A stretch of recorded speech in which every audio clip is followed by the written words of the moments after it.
everybody, I'm Jamie Gravel. I'm a social media strategist for the International Literacy Association. Welcome to ILA Hangout. Tonight we are going to be talking about graphic novels with the Nerdy Book Club's Colby Sharp and some pretty incredible graphic novelists, Squish and Baby Mouse's Jenni and Matt Holm, Amulet's Kazu Kibuishi, and Astronaut Academy's Dave Roman. They'll be offering tips for using graphic novels and comics in the...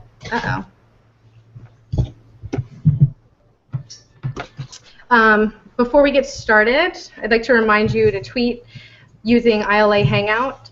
By using the hashtag, you'll be entered to win books from our guests. If you have questions for ILA or any participants, we'll spend the last few minutes of the hour answering your questions. Let's get to know some of our guests. Colby, we will start with you. All right. Hi. I'm Colby Sharp. I am a third grade teacher in Parma, Michigan. I help out with Nerd Camp and the Nerdy Book Club. And that is me. Oh, and I just got this in the mail. Squish 7. Woohoo! Representing the amoeba. Very excited. I think that Dave and Jenni and Matt all have books out today. Is that correct? That is right. That is correct. Here's our happy book birthday to everyone. Woo! So, Dave, you're up, man. All right. I am Dave Roman. I am probably best known for doing the Astronaut Academy series, of which there are 2 volumes. And I do a book series called Teen Boat with my buddy John Green. It's the only graphic novel that combines the angst of being a teen with the thrill of being a boat. And the second volume comes out next week. But as of today, I've got Goosebumps graphics, Slappy's Tales of Horror, which just came out today, alongside Sunny Side Up. And yeah, it's an adaptation of Night of the Living Dummy, which is a classic R.L. Stine novel. Spooky stuff. All right, I guess that's me next. My name is Kazu Kibuishi. I'm the creator of the Amulet graphic novel series. I was also an editor on, I put together the Flight Anthology and the Explorer Anthology, and I also did the covers for the Harry Potter 15th Anniversary editions that just came out. I guess that's it for me. I just work on comics all the time. So I'm going to pass this on to Matt now. Hello, I am Matt Holm, and I live in Portland, Oregon, and I am co-creator of the here, let me grab all the books of Baby Mouse, yay, Baby Mouse, and Squish, that's the newest one, and I also am one of the editors for Comics Squad, which is an awesome anthology of kids comics. And now the co-creator of Sunny Side Up, which just came out today. And I work conveniently with my sister Jenni, who I will pass it on to now. Yeah, and I'm his older sister, so I always get my way. In case you're wondering. No, I'm Jenni, and I live in Southern California. And yeah, I work with Matt on Baby Mouse and Squish, and we had our semi-autobiographical graphic novel, Sunny Side Up, just came out today. So it's exciting to be here on today. It feels really good. Okay, well, since this is going to go by really fast, I want to jump right in with the question portion. So we know that graphic novels can turn non-readers into kids who love reading. Colby, do you have any idea why? Or I'm sorry, Dave, do you ever... Why graphic novels can turn non-readers into reading addicts? Because they're like potato chips. You can't just eat one. Actually, I usually compare graphic novels to pizza because for whatever reason, like books in the school setting always kind of get a bad rap. People are like, oh, I got to read these books. And I always say that, like, you can turn any school event or any boring event into a party by just ordering pizza. And I think that graphic novels are like that. If you bring graphic novels into any scenario, it's going to instantly make them more fun. Kids get really excited about them. And in a lot of ways, kids feel like they're getting away with something. Like, oh my God, I'm allowed to read a comic in school? That seems wrong somehow. It's too much fun to be reading like something like this. And I think part of that is because comics aren't passive. Like usually if you wanted to like get a lot of non or reluctant readers interested in a story like Hamlet, like when I watched, like in school we watched the movie version of Hamlet, right? But that's still sort of a passive experience, whereas comics are kind of interactive. They're a little bit more like video games where you're sort of like getting a story, but you actually have to participate in that story a little bit. So I think that's part of why kids are drawn to them so much, because there is this interactive quality to how you read and digest them. And then once they start reading them, you know, they don't realize that they're like reading the next one and reading the next one, and eventually they can just sort of transition to all kinds of books. That's my take. Yeah, I mean, I think also one thing that Matt always says is that they really build a reader's confidence, because a kid can whip through, you know, a 90-page or 200-page graphic novel and feel like they've finished a huge book, and that just builds their reading confidence. And I think that's a big hurdle for most kids, just feeling like they can finish a book, quite frankly. Yeah, I think everyone wants to read a good story, but not everybody can admit that they don't understand it when they read it. And that was the case for me when I was young. I was 3 when I came to the States. I was born in Japan. And so I was learning a second language before I learned my first one. And I used comics to figure out what it meant to be an American. Actually, I just read Garfield, and that was Oh no! What? So well, Mad was telling me all about all the movies that were coming out. So I was getting because I couldn't watch a lot of the movies that they were depicting. You know, I wanted to watch like RoboCop and Predator and things like that, and they just, you know, they would show up in Mad instead. So that's how I got my information. It was a weird news source, but you know, it's turned me into the person I am now. Yeah, and Garfield, I could understand the stories even if I didn't understand the words. And so with my books, I always try to make sure that you could understand everything visually first, and then the words just add an extra layer of information that adds depth to it. So what I usually just tell people, everyone wants to hear a good story, understand a good story, share that story with others. But when somebody says that they don't like stories or reading, often it's because they don't understand the text. And I think graphic novels are a really great way to bridge that and get them across.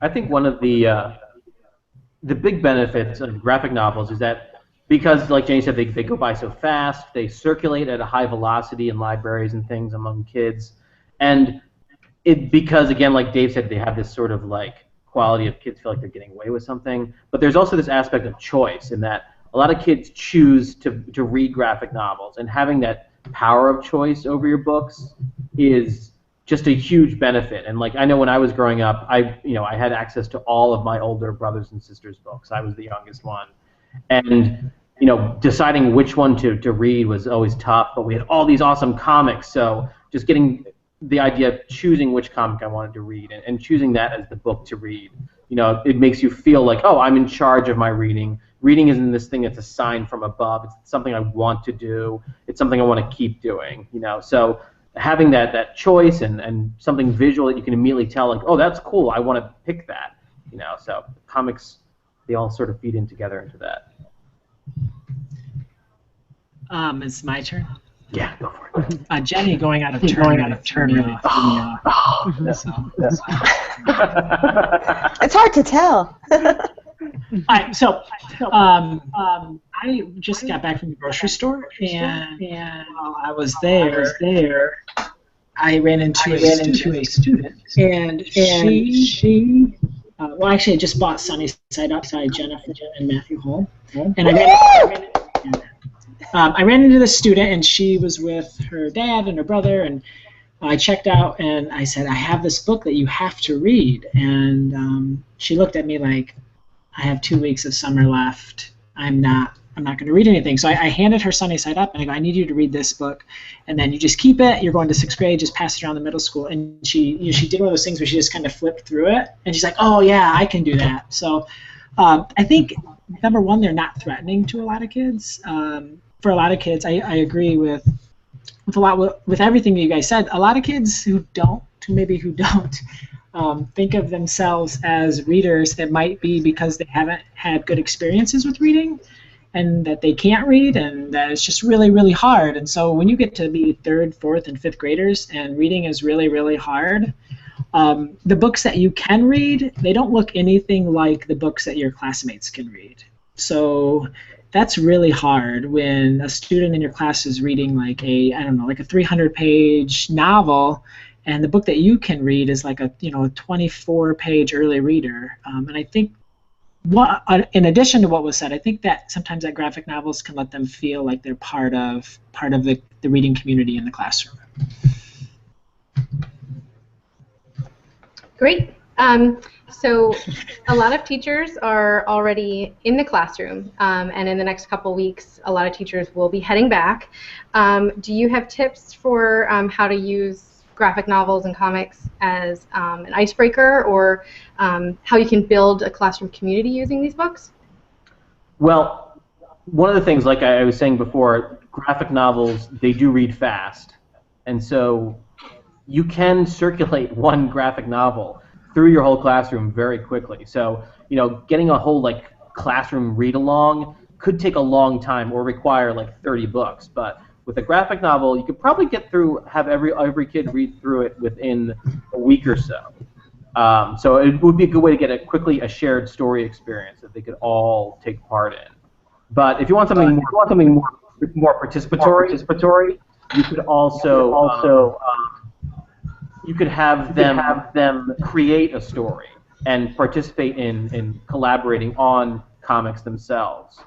So teaming up the kids who love drawing with the kids who love writing more, and having them write their own story. So that way the kids can get to know each other a little bit, and they're doing something non-threatening, not writing, stories or essays which can seem daunting. They're just making comics, which are fun and silly and harmless. So, it's a real quick, easy way to get them working together. Yeah, and I think I have two kids myself, and we do that here in our house. I have a 12-year-old and an 8-year-old, and now homework's getting a little harder, and they get nervous about just facing that blank page. So lately what we've been doing, or the last year, we just have them doodle it out, doodle out what they're going to write about. If they're doing a report or an essay or whatever they're doing, just doodle it out. And I started doing that, so I actually doodle things out. I've been doodling out. I'll doodle out my novels now, and here's the plot. And it's Took a so picture. much easier. You ruined it! Oh, no, now we know how to end. It's so much easier, though, to doodle it out. For some reason, if I actually sit down and try to write a summary of what's going to happen, I get so bogged down. But when I was working on the latest book, when I just doodled it out, for some reason, seeing it visually freed me up a lot. So I think kids can do that, too. Yeah, I think seeing the shape of the book, from a writer's perspective, seeing the shape of a book is really important, and then seeing it visually like that. I actually do charts as well for Amulet. You guys can hear me, right? Everything's okay? This is working? Okay. But as far as ideas for using it in the classroom, I don't know. I mean, we put together the Explorer anthology as a way to show kids that you can take the same idea and have 6 or 7 different artists and writers have completely different takes on the same idea. So for when I do classroom demonstrations of drawing the comics, I tell people that most of the time when I sit down to draw my books, I have kind of this chant that's going on in my head as I'm working, where I basically just tell myself, just fill the boxes. Just fill the boxes. And so when I don't even know what's going on in the story, sometimes I will just draw boxes on the page and just say, well, that's going to be what the page looks like, and then I just fill the boxes with stuff. And sometimes the boxes interact with each other and stuff like that, and I just find stuff happening by just filling them. And so if they're young artists who are looking to become comic book artists, I always tell them begin by just making some boxes and then just putting something inside of them in sequence. Aside from that, I really think just handing the books over to them, is really the best way to get them involved, because I mean it should do most of the work already if the author and artist has done their job. I always feel like when I write my books, my reader finishes the story, because I'm only really serving it up like an alley-oop in basketball. If I feel like I'm finishing it for them, I feel like I'm not doing my job. They complete it when they read it. So just hand them over. It should work. Can somebody tweet that? That was really awesome. So I think into classrooms, if they didn't already today or this week or last week or in the coming weeks, that have never been in a classroom that has like comics and graphic novels in them.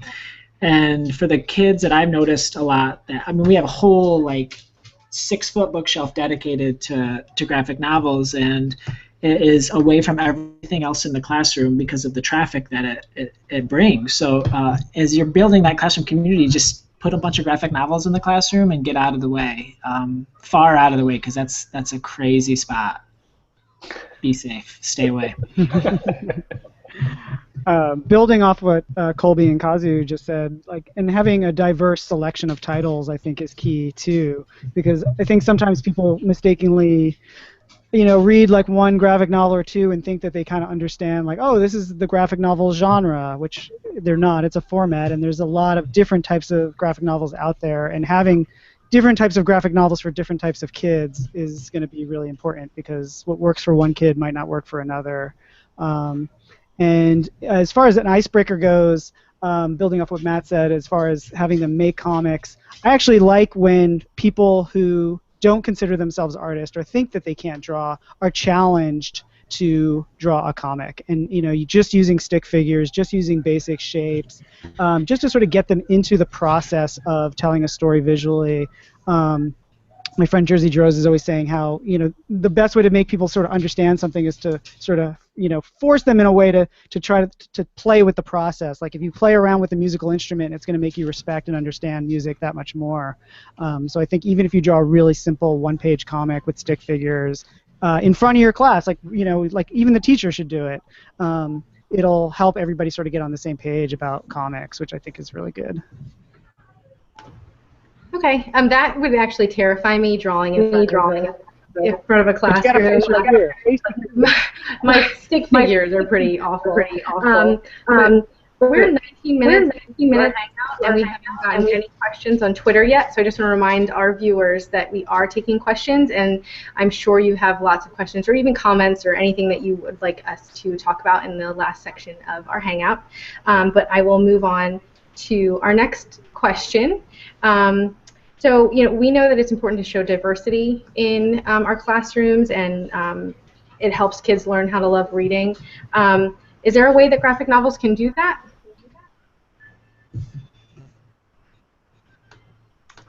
It's your turn, Jenny. Jenny? Absolutely. I mean, like any other form of literature, like you can explore diversity in comics, in books. I don't think that concept has to be relegated to a certain art form. In a way, it's even more freeing to just be able to draw things. I mean, kids can draw whatever they want. So my favorite, like for instance, my favorite kids comic is on my desk. I don't know if you're going to be able to see it, and I don't know if it works. Can you guys read that? Yes. Oh, yeah. All right, so that was drawn by my son, imagining himself as a glass of water. So I think that really says a lot about where he was in his life when he drew that. So, I mean, he's a diverse glass of green water right there, and that's how he saw himself. So yeah, I think you can really explore self and all sorts of things, gender,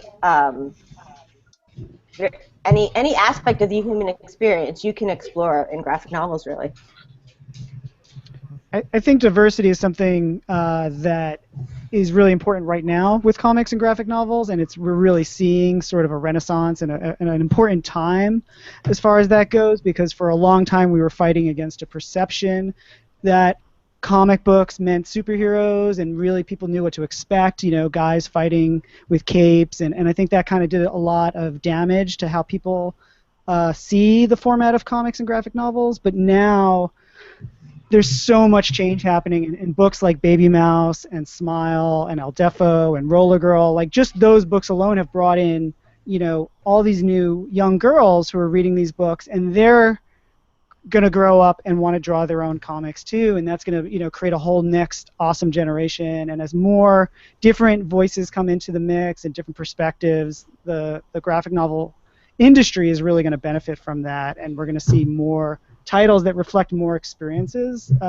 which, you know, I think traditional books have had that for a longer period of time, and I think that graphic novels are kind of just catching up with that, with the rest of the book industry. Right? Yes. Yes. It's so tricky to also, talk about diversity, I think. It makes me so nervous. I think what Dave said a lot with my students that I've seen is the whole, like, will a boy pick up a book with a girl on the cover, or will a boy pick up Baby Mouse? And what I found is those kids that love graphic novels, they're going to read all of them. They're going to read every single one, and then they're going to read every single one again. I would imagine that 70% of my third grade boys and 70% of my third grade girls read every single Baby Mouse and Squish. I don't know what the difference is between that and a traditional novel. Maybe it's less threatening, but they will read it. And the books that Raina has done with Sisters and Smile have just totally changed the way that, I think, changed the choices that kids have. It's really, really made those gender lines really just go away. As David Levithan said in The Yarn, all the boy book, girl book talk is just cheap shorthand, and I think that comics are helping to rid us of that awful, awful generalization. Yeah, I think one thing with comics that's great and that you're seeing as the industry grows and more voices come in is it snowballs. You get more readers because they see people in the comics that look like them. You know, that's why manga was so huge in the U.S., you know, starting back in the 90s, because you had all these, you know, young girls who wanted to read comics, but maybe they were turned off by the fact that, you know, the only girls that they could see in American comics were, you know, in like bathing suits essentially, you know, in superhero comics. Whereas in manga, they saw a lot of people that looked like them.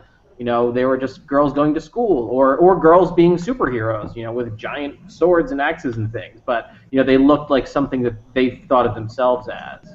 And now, and of course, there's the obvious thing of that, you know, it's coming from Japan, and so you have an entire ethnic group that was never even, you know, touched by American comics, you know. And so as time goes on, we keep getting more and more people coming in, more and more creators from different backgrounds, and people making more characters. You know, you can see it with the new, you know, Ms. Marvel, and with the new Spider-Man and everything. You know, you're getting people in there of diverse character backgrounds, and the readers are responding in kind. So I think it is, while on the one hand it's like, yeah, people, boys and girls, people of different ethnic backgrounds will all read anything.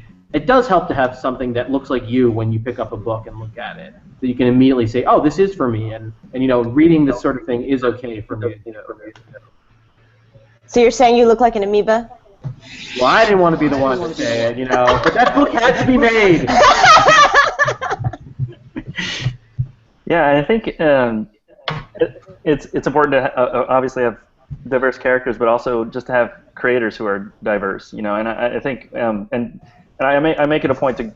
Normally, I would not be the kind of guy to go out there and just have myself be seen. You know, I'm usually the behind-the-scenes guy, and that's always been my life before I came into comics. But I realized that when I was young and I saw artists like Jim Lee out there being like the best in the business of comics, it gave you a young Asian American kid the sense that they belong.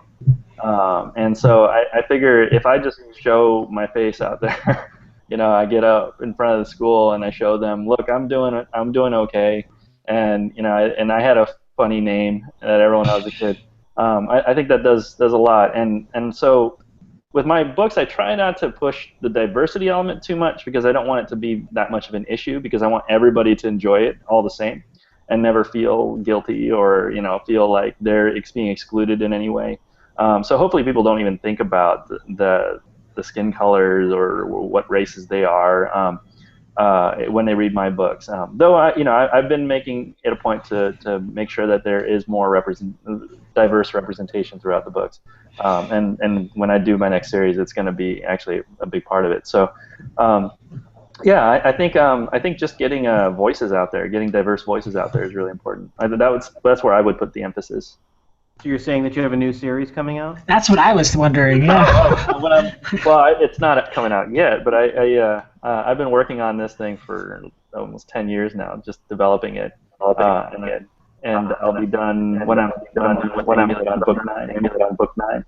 I'm going to be moving on to that one. Not for the faint of heart, these things. What's that? I said not for the faint of heart, 10 years. Oh, yeah. It's a long process, but I like it. Colby, you mentioned the yarn. Did you want to put a plug in for how people can join you, or just what it's about? Yeah, I guess. My friend Travis Yonker and I put together a podcast where we looked at Jennifer and Matthew's Sunny Side Up, and we looked at it from all angles, I guess, is what our little tagline was. And we talked to the editor and the art director and Matt and Jenny, and we talked with Raina and Phil Falco, and yeah, it was fun. It was really fun. So, yeah, if people want to listen to that, I'm sure you could just go to the yarn hashtag, and I've been tweeting about it way too much, so I'm sorry, everyone. I promise to stop. So glad you talked to Phil. Yeah, Phil was amazing. The MacGyver. He helps us put it together, our books, and he's amazing. I love Phil. Okay, well, we have one more planned question, and now they're finally coming in through Twitter. So let's wrap this up with. We kind of talked about this a little bit, but do you have anything else to mention about using graphic novels, the cross-curricular uses for graphic novels? Oh, I'm first.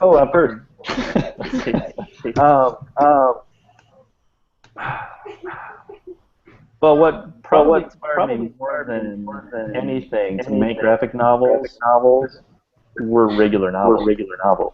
The shorter variety.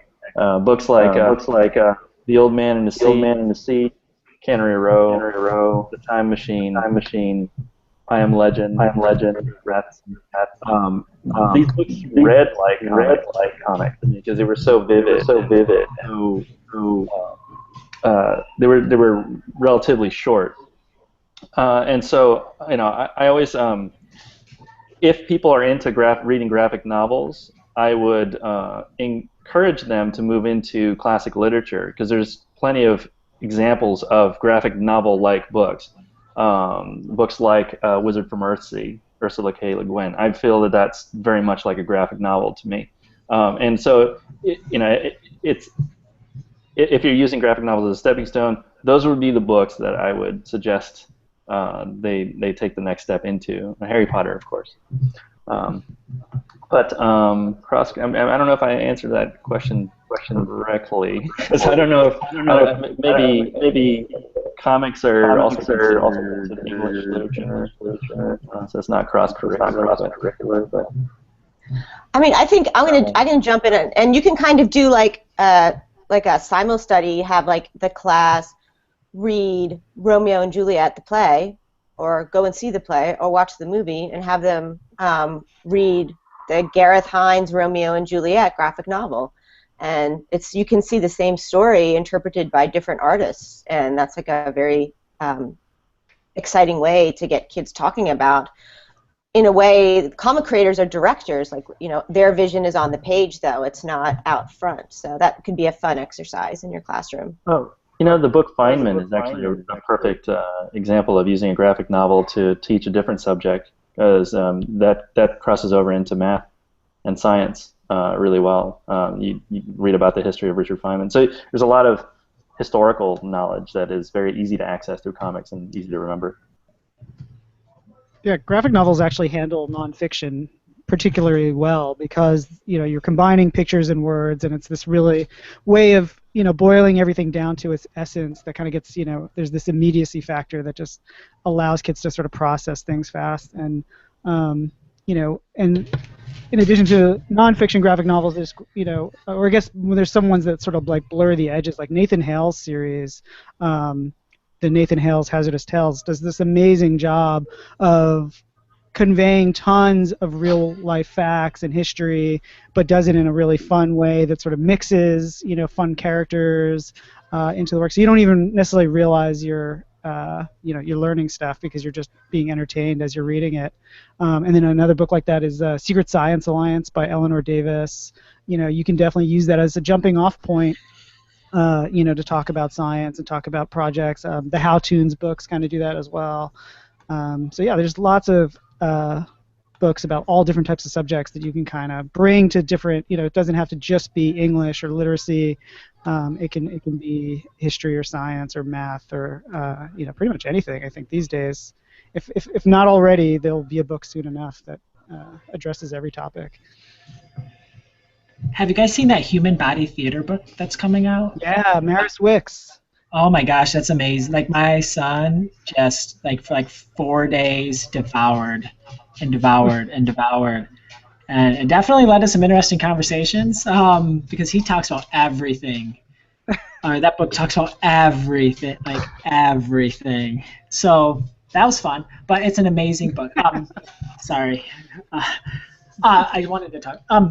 So I think that, and when we were talking with Raina in the yarn, she mentioned how her teachers gave her the opportunity to do a lot of her school projects using art, and how supported she felt in her passion growing up. And I think that's key. Like if kids want to use comics for a project that they're doing and it fits, then let them by all means do that. I mean, don't make everyone make a comic because that's not usually good. But if you give the kids a choice, the kids that are passionate about that are going to run with that, and they're going to create something that's going to blow your mind.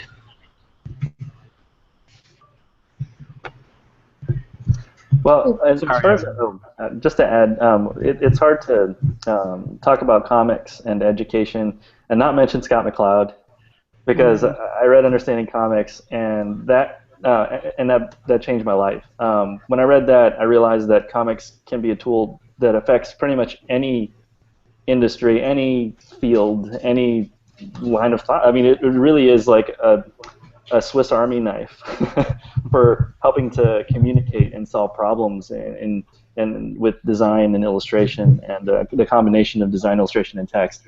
And when I read Understanding Comics, it made me. I was actually not going to be a comic book artist. I actually quit comics when I was in high school because I didn't think that was a viable career path. So I imagined that I was going to go into something else entirely.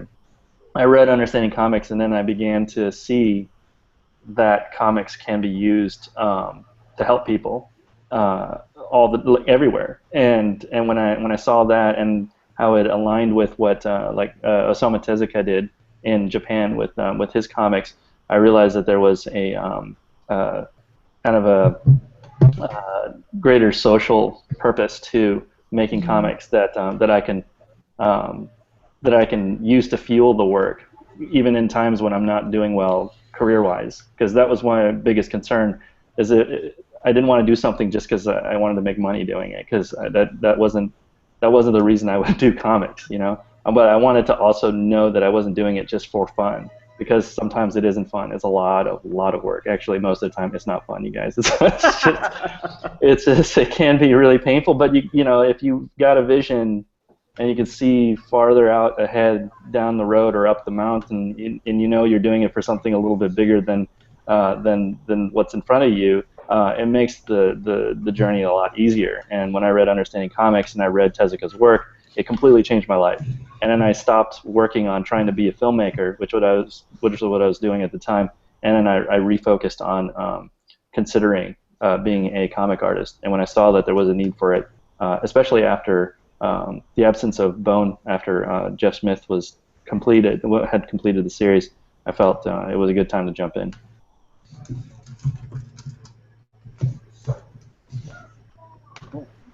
Matt, you started to say something earlier, and I don't want to cut you off if you were. Oh, no problem. Yeah, no, I was just thinking more about cross-curricular uses and also just using it to enhance curriculum.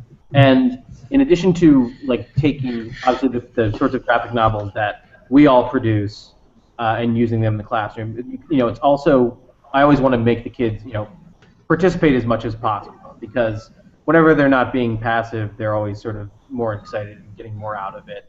So one of the things that I remember from even when I was in middle school was adapting literary works into graphic novel format, even if it's just a scene or something from a larger work.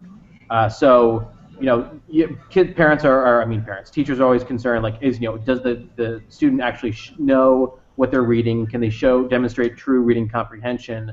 And one of the best ways is to have them reinterpret it for you as a comic. And as Colby said, you don't want to have to force kids to make comics, because a lot of kids have serious drawing phobias, and they don't want to, you don't want to like cram that down their throats. But there are other tools. There's like Comic Life, and I know there's some online tools that let you make comics using the computer, and you don't even have to draw for those. You can have the kids act it out and then take still photographs so that they could be the characters too, as well as doing the art direction and writing out the text for the speech bubbles and everything. So having the kids make their own comics and graphic novels is, I think, a great way to show that they're really understanding whatever the subject is they're working on, whether it's a book that they've read and you need them to do an adaptation, or whether it's explaining a concept, either a historical moment or a scientific concept or whatever it is.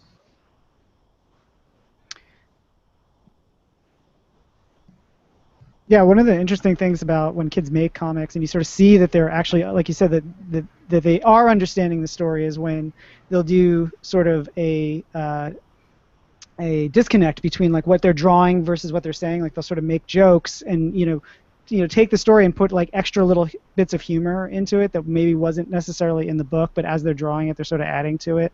But it sort of shows an understanding of the story and the characters that they're able to do that. And sort of use either a connection between the words and the pictures, or like a contrast between them. Okay, I'm going to use what you just said as a segue into our first Twitter question, and it came from Delilah E. She asked, how would you help students combine communicating with words and illustrations? Why don't we just have Jenny start? Ladies first. Ladies first. I always get to start first. How do you combine? Can you repeat it back? I'm sorry. Using words and. The question was how would you help students combine words and illustration? Well, I think what is from like a super fundamental level about comics is it breaks down like all the aspects of a story. So you can show dialogue by shouting out word balloons. You can really illustrate, especially for younger readers, like simple ideas like what is dialogue, what is narration. You can put a narration box to just start to teach them sentence structure and story structure, and just use 4 panels to try to tell a story in 4 panels. I think using simple objects like, I don't know, like a bug or something very easy that they can draw, or a smiley face, just to tell a very short story using 4 panels, and that'll just hone their skills to become writers.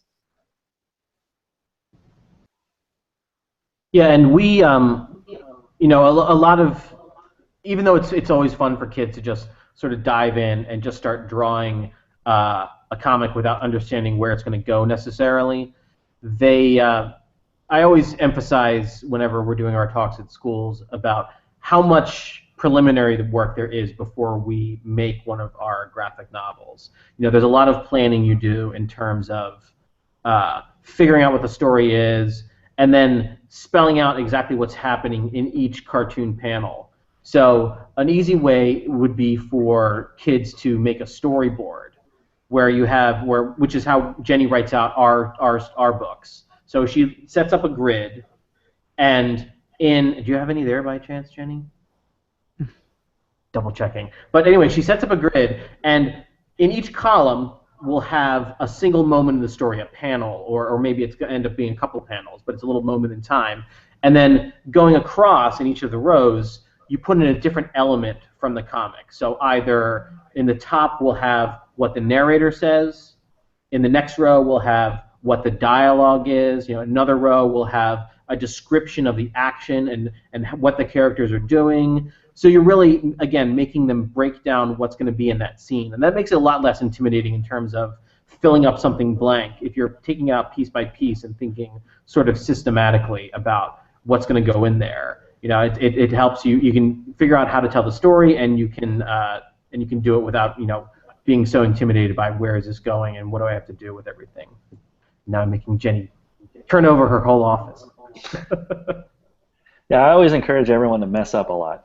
Yeah, and that's one of the things that's cool about drawing comics is that, I used to work in film and games and things like that where things got really expensive to make, and so you really don't have you don't have much leeway in terms of making mistakes. You can't make too many mistakes when you're shooting film, or when you have a whole bunch of people on set and things like that. In comics, you can make as many mistakes as you want as long as you got more paper, you got a pen, pencil.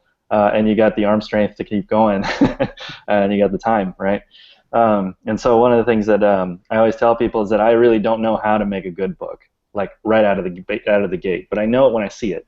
So what I do is I just constantly produce material, and I probably produce about 10 times as much material as you see in the final product, just to get to the point where I feel like I have pretty decent taste, but I don't know if I'm necessarily a great writer or artist. That's something that's up to the audience to decide. But I just go ahead and make a bunch of stuff, and eventually out of it I could curate a good book. And so one of the things that I look for when I see young artists starting to work, one of the things I really try to encourage is just to have this fearlessness at the beginning part of the process, to just run in there and just make a mess. Just go ahead. It doesn't matter what it is. Just put something down, and then work off of that. Work off of the mistakes. Because one of the things you're doing when you're a writer or you're an artist is that you actually not only have to mold the clay, but you got to make the clay. And so making the clay is making the mess. So I just tell people, make a big mountain of messes, just mistakes. And then in there, something good will come out of it. As long as you can recognize it, you'll be okay. Yeah, whenever I do school visits, I always show my process with some slides showing the tools, and the tool that I always put the most emphasis on is actually the eraser, and that I use just a regular pencil, because I do think that a lot of people assume that once you reach a certain level, you're not supposed to make mistakes anymore, that mistakes are not part of the process. But I feel like it's really important, like Kazu said, to let people know that there is that freedom to go back and make changes and edit. You don't have to jump in with a permanent marker. You can start rough and loose and just get ideas, just scribble, just keep a notepad, just, don't be afraid to just let every wild idea come out of you, and then go through and edit, and try to figure out, like, how, with the words and the pictures, like, does every word need to be there, or is it redundant? Are the words just overemphasizing what we're seeing in the pictures, or are the words serving to build off of the pictures? Because really, ultimately, comics should be a dance between the words and the pictures. They shouldn't be competing against each other or sort of overstepping each other. I just printed out a quick page from one of our storyboards so you guys can see. So you see, we set up this grid. Each row going across is a different kind of thing that's in the comic. So up here, we'll have whatever the narrator in Baby Mouse is saying. You can see some panels he doesn't say anything. And then here, we'll have a description of the action, whatever the characters are doing, what they're wearing, where they are. And then in the bottom row, we have the dialogue that goes into the speech bubbles, along with any sound effects. And so each one of these columns going up and down is a separate little moment in time, or a single cartoon panel. Sometimes it end up being more than one cartoon panel, but this is how we basically plan it out.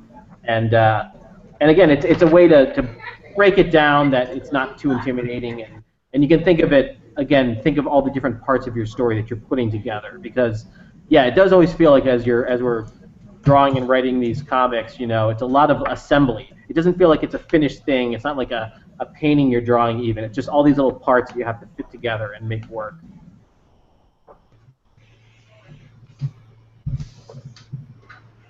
Did anybody want to add anything else before I move on? I guess I'm in my studio. I guess I could grab some Do it. messes. Hold on a second. Bring it. You can already see mine. So another question that came in from at David Third yes wants to know what recommendations you have for K to 3. K to 3 graphic novels. Yes. Colby, do you have any suggestions? I do. Tune books, all those are awesome. And my kids Sticky Burr. And everyone should tweet Candlewick and ask them if they would please publish a third Sticky Burr book, because eventually they will pay if they win. And also Baby Mouse Squish are also hugely popular. I won't take all of them. So here's some thumbnails. This is what it is. Right into all the book. It's just total mess, actually, and just piles and piles of this. This is a sequence that actually got cut from the new book. Sometimes I just go with just people's faces and just a couple panels and some dialogue. Sometimes it's just dialogue. I'll just put dialogue on the page, and then when I'm writing dialogue, I actually don't put the characters' names on the dialogue, who's saying what, because if I can't tell, then I know I'm doing it wrong. If I can tell who's saying what on the page with just hearing them talk, then I know that I'm doing the dialogue correctly. I think it was somebody, was it David Mamet? I forgot who said that about if you just hear two voices and you can't tell who's who, then your script is terrible. So I took that to heart, and so that's kind of how I write. I just make a big piles of this. There's just like, I think almost about 1,000 pages for Amulet 7 of that. But I mean, I'll do like 20 of those in a day, and then I just take a tiny snippet, and that's it. Yeah, I mean, I think something good to emphasize to students is that they don't have to overthink it. Like, this was something I worked on today, and obviously I'm not an artist, but I sent Matt my idea for a scene in a Baby Mouse book, and I started to write it out actually, and then I was like, I'll just draw it, and can anybody even tell what I've drawn? I mean, like, I'm just drawing her holding a sword, a dragon roaring, and I think the things that always I try to put into my little thumbnails are, the most important thing to me is the sound effects and the character's reaction. Like, that's really where the heart of the story is for me.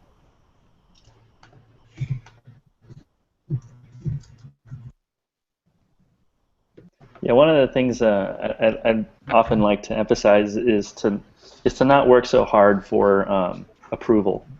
And by that I mean, when I was young, I think a lot of comic artists were building their art styles to suit their portfolios so they could get jobs, and not necessarily to make the best comic book.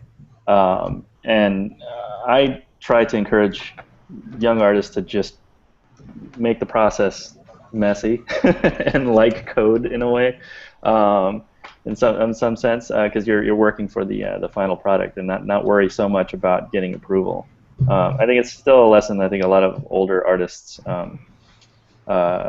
still have a hard time getting past, is making sure that everything gets past the barriers, as opposed to delivering a clear message or clear story. Okay, another question that we got from a follower, Library Girl 2. She said that she enjoys memoir or semi-autobio graphic novels. Do you guys think that this is a trend that will continue? Because she and her students would like to see more. Well, we hope so.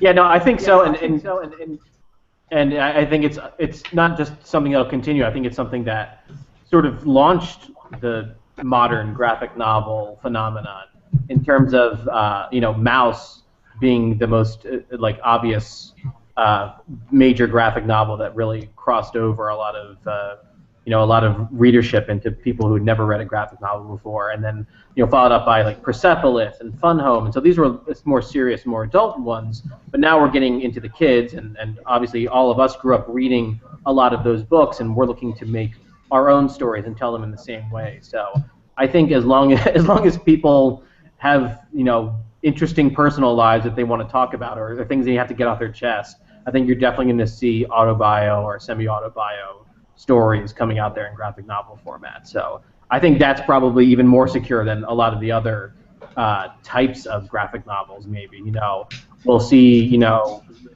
action and sword and sorcery, superheroes, they go in and out, but I'm sure the autobio stuff is always going to be there. Yeah, I mean, and I think the reason that part of the autobio is so connects with kids is that younger readers who are reading the comics, they want to be able to see a mirror to their lives a little bit, and some of the memoirs and autobiographies are showing them kids at their stage of life, whereas I feel like with my generation, so I grew up in the 70s, Superman, I didn't know Superman, so I sometimes had a hard time connecting with the classic comic book characters. And the one character that I did like and connect with was Spider-Man, but I connected with the Peter Parker side of him. I love that he was a teenage boy, like a regular kid, and so I think they're grasping onto that. They want to try to help. They're at this moment in their life. They're trying to figure out their own life, and seeing how other people have gone through it and made mistakes and things we faced is something that resonates with them. And they're a very safe way of putting yourself into somebody else's shoes. Like with El Defo, a lot of us who have a hearing of general capacity, don't fully understand what it feels like to be deaf, and when you read El Defo, CC Bell does such a great job of, not just explaining to you what it feels like, but making you feel like you're her. You read El Defo and you are CC during the course of that book, so you are empathizing in a way that is really powerful and profound, and helps make the world a better place, really, because the more kids can empathize with other people and read their life stories, the more we'll be better humans interconnecting with each other. Okay, let's take one more question, but I want to remind everyone who is on Twitter that we do have a couple copies of Jenni's book, Sunny Side Up, that is brand new, and if you're tweeting, you could be entered to win one of the copies of this book. So you have 5 minutes left, so make sure you put your name in the hat to win one of the books. Our final question tonight comes from Lincoln Connects. What topic, in your opinion, is the next popular one on the rise in graphic novels? Any takers? Boats. Kids turning into boats. Boats. Teen boats. It takes me 10 years to get a book out, so from its inception. So I try not to guess what people might be reading 10 years from now. I feel like there's more nonfiction coming out. With Nathan Hale has definitely sparked his own little thing of making nonfiction really attractive to readers, and I'm a huge fan of nonfiction, so I love that that's something that's blossoming within the industry. Yeah, I love nonfiction comics too. I think comics are a really great way to encapsulate really complex life experiences into a small, digestible pill. And so, I think comics are perfect for that. I don't think I've lived enough life yet to have the graphic novel, the denseness of the graphic novel that I want. So I'll probably do a autobio later on in my life. little older. Kids are grown up. I am just gonna I have no reason to believe this, but I'm just gonna throw out sports. I feel like we don't have enough great sports fiction. Totally agree. I feel like as a Christopher that I grew up reading like every single one of his books. But we don't have as much of that now. And I think that sports would be told really well in a graphic novel. So all you comics creators get to work. Yeah, I want to call out one guy who needs to do his graphic novel because Richard Pose is a good friend of mine. He's one of the best comic artists that I know, and he actually did a series of short stories in flight called Baseball about a Cuban baseball player trying to make it in America. And it's fantastic. Richard's from a Cuban family, and so he has that perspective, and he has that love of baseball. Like he loves baseball more than anybody I know, and he loves the history of the game and everything. And he's a phenomenal writer. And so I'm gonna call him out right now. Make that book, Richard. Come on, Richard. Come on, buddy. Do it. Come to the dark side. Well, also there is Roller Girl, which is like amazing, and that's a sport. Such a great book. Oh, it's so good. Yeah, 5-star review. Yeah, it's just insane. So take note, publishers, creators, sports. It's just a different, not your traditional. Extreme Baby Mouse. We had skiing. Yeah, we did skiing. We had Baby the Mouse goes for the gold. That's what I'm finishing. Yes. We had the soccer squish book, right? Yep. Yeah. See, so the Holmes are already on board. We're not very sporty though. Okay, well, unfortunately, we are out of time tonight, and I do want to correct myself. I didn't give Matt credit on this book. This is from Matt and Jenni.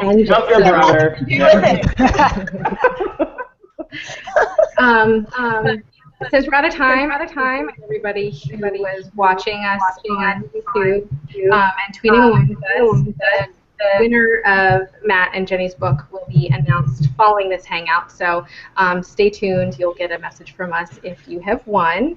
And I just want to thank everybody: Colby, Dave, Jenni, Kazu, and Matt. Thanks for hanging out with us and spending the hour with us. Hopefully you enjoyed it. Everyone watched it. Enjoyed it.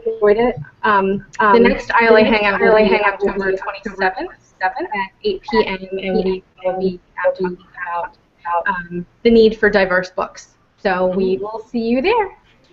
Thanks, everybody. Bye. Bye. Thank you, teacher.